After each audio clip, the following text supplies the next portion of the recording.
Capitulazo. Así es, el capítulo 1146 del manga de One Piece estuvo muy bueno, donde los caballeros sagrados se unen a la batalla, además de que hay muchas críticas sobre el nivel de poder de los sombreros de paja. Pero vamos en orden porque mientras Gunko humillaba a los piratas de Colón, el asunto es que mientras Gunko hacía lo que quería, esta no paraba de hablar y decir cosas muy importantes, ya que esta confirma que el mundo algún día iba a desaparecer, lo que nos deja saber que Gunko, siendo un rango no tan alto dentro de los caballeros sagrados, sabía lo que estaba sucediendo en la historia del mundo. Además, esto nos confirmaría que los caballeros sagrados tienen información sobre el siglo vacío, y aunque quizá no sepan todo, sí pueden saber ciertos detalles importantes sobre ciertos acontecimientos.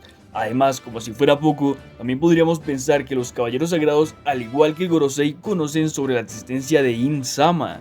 Por otro lado, Gunko dice que algunos humanos se dieron cuenta de lo que sucedería en el mundo y lo dieron a conocer. Entre ellos vemos a Clover, Nico Olvia y por supuesto al Dr. Vegapunk. Y esto de hecho me genera otra pregunta, y es que si In-sama y los altos rangos del gobierno mundial sabían que el mundo desaparecería, ¿por qué no hacen nada para evitarlo? Y es que vamos, si el mundo desaparece, ellos también se quedarán sin un lugar en donde vivir y sin un lugar en donde gobernar. Y seamos honestos, dudo mucho que se queden de brazos cruzados esperando al final del mundo, por lo que cada vez toma más fuerza de que los dragones celestiales tienen un plan de dejar el planeta azul y quizá mudarse a la tierra prometida de la que nos mencionó en él hace ya tantísimos arcos. Y es que quizá en él sabe cosas que nosotros ni siquiera podemos imaginar, y quizá la luna se le dice la tierra prometida, o bueno, él le dice la tierra prometida, ya que sabía que desde hace años el mundo terminaría y la única salvación era ir a la luna, o sea, la tierra prometida.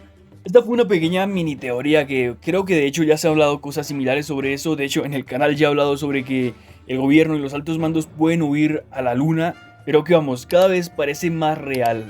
Déjenme saber ustedes qué opinan y no duden en darle like y suscribirse, por supuesto. Además, continuemos porque hay mucho de qué hablar y una de esas cosas es la regeneración, ya que Usopp demuestra que ahora es más poderoso, ya que con un solo ataque hizo mierda a Gunko, aunque claro, esta contaba con un as bajo la manga como lo es la regeneración, que vamos, se está diciendo que esta habilidad es como la nueva logia de esta altura de la historia, ¿sabes?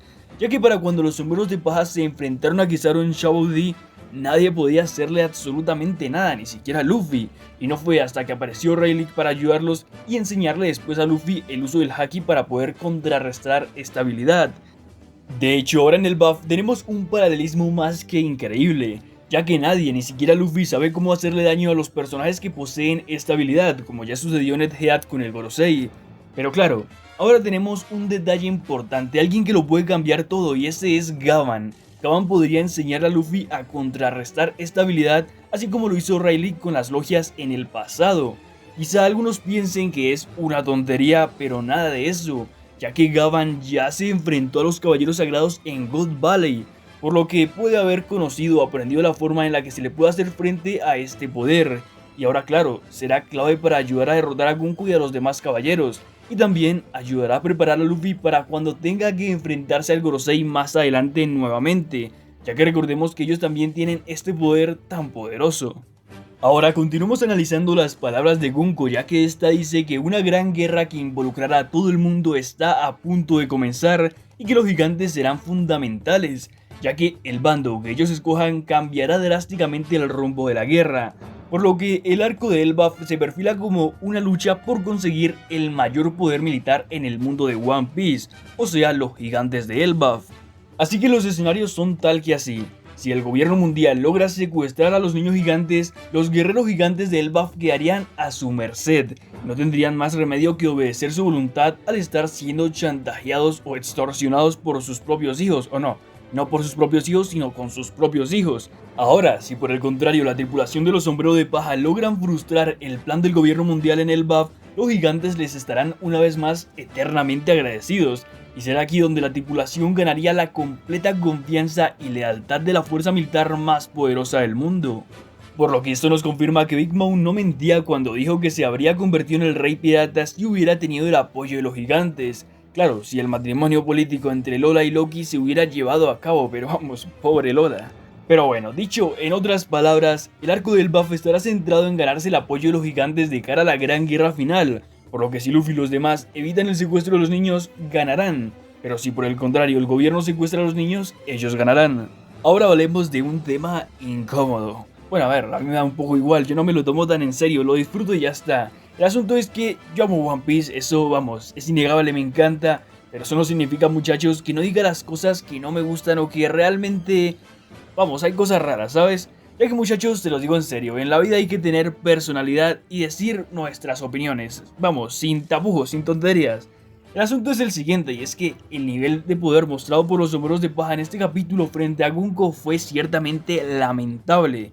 Esto no significa nada para de cara al arco, pues vamos, es la primera vez que se ven frente a frente, pero eso sí, es verdad que ahora son una tripulación de emperador y no es posible que un simple enemigo les pinte la cara a 4 comandantes de emperador. Es verdad que no son los más poderosos, pero son 4 contra 1, por lo que pudieron haber hecho mucho más. Y Usopp ni hablar, que aunque atacó a Gunko y eso estuvo muy bien, también es verdad que luego se cagó encima y hasta tuvo que ser defendido por Nami. Por lo que para esto solo hay dos opciones, o los sombreros de paja aún no están al nivel de la tripulación de Emperador, o es que simplemente Gunko es la reencarnación de Rods, por ejemplo. Bueno, a ver, no tan así, pero sí nos deja entrever que Gunko es realmente muy poderosa, incluso quizá al nivel de un primer o segundo comandante de Yonkou. Y teniendo en cuenta que parece ser la más débil de los caballeros sagrados, pues esto nos deja mucho de qué hablar sobre los rivales tan decentes que tendremos en este arco. Ahora, volviendo a hablar del nivel de poder de los sombreros de paja, siento que Oda no está manejando muy bien ese tema, sobre todo por el hecho de que algunos ni siquiera tienen haki para estas alturas de la historia, para esta saga final. Pero bueno, al final del día lo que siempre digo, Oda es el creador de la serie y sabrá cómo hace sus cosas, eso hay que tenerlo muy claro. Y estoy seguro que para cuando termine el arco de Elbaf, el nivel de poder de cada uno aumentará de forma bestial, aunque eso sí, repito, ahora mismo deja mucho que desear.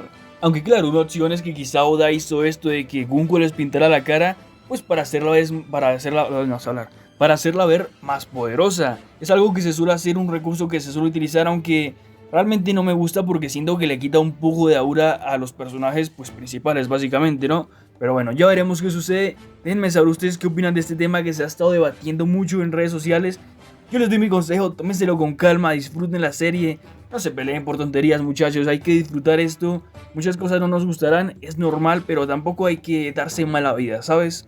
Cambiando ahora de tema, parece ser que en efecto el rey Harald trabajó para el gobierno, y parece ser también que el trato que tenía con ellos era conseguir que los gigantes fueran mercenarios de los dragones celestiales. Sin embargo, algo debió salir totalmente mal, y fue entonces cuando el rey Harald empezó a hablar de la paz y la amistad, ¿sabes?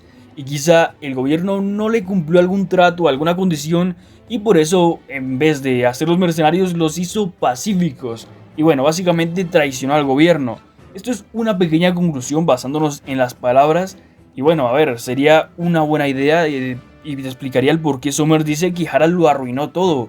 Ya que vamos, si eran socios, ¿por qué lo arruinó? Bueno, pues a lo mejor no le cumplieron las promesas y vamos, se enojó y dijo, mira, ¿sabes qué? Los traiciono. Con eso llegamos al final de un capítulo que pese a no ser tan bueno como otros, realmente dejó mucho de qué hablar, sobre todo con las palabras de Gunko que son muy reveladoras. También porque en Twitter hay mucho revuelo, mucha pelea, mucha discusión, mucho debate, que bueno, siempre deja mucho de qué hablar también. Pero bueno, ¿ustedes qué opinan? Si llegaron hasta acá, no duden en suscribirse y darle like para no perderse próximos teorías, análisis, spoilers. Les recuerdo que la próxima semana sí hay capítulo, así que de ser posible nos vemos mañana en un nuevo video y chao chao.